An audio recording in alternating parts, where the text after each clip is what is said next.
Natanong mo na ba? Kung may alien, bakit hindi tayo binibisita? Sa dami ng planeta sa universo, parang imposible na tayo lang.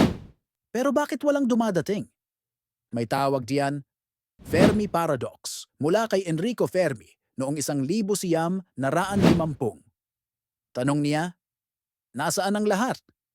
Ang laki ng universo, bilyon-bilyong bituin, at milyon-milyong posibleng tirahan. Pero wala ni isang alien na nagpakita. Noong 1975, nadiskubre ang unang exoplanet na 51 Pegasi b.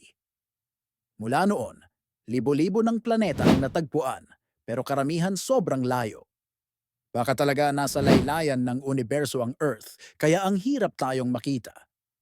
Noong 1977, may narinig na misteryosong 72 segundo na radio transmission, ang WOW signal. Hanggang ngayon, di pa rin alam kung galing ba ito sa alien.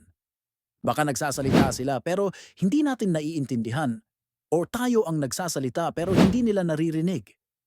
Noong 1977, inilunsad ang Voyager 1 na may golden record, isang mensahe mula sa sangkatauhan.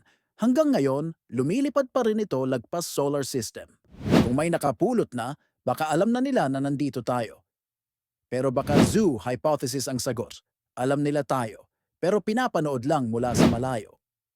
Noong 1947,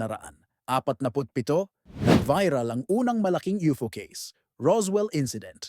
Simula noon, nakilala ang mga tao bilang mahilig sa armas, gyera, at takot sa hindi kilala. Baka sabi ng aliens, next star system na lang tayo delikado dyan sa Earth. Sa ngayon, puro teorya pa rin. Pero habang lumalawak ang research, mula Roswell noong 1947, Voyager noong 1977, hanggang sa modern telescopes ngayon, isang tanong ang naiwan.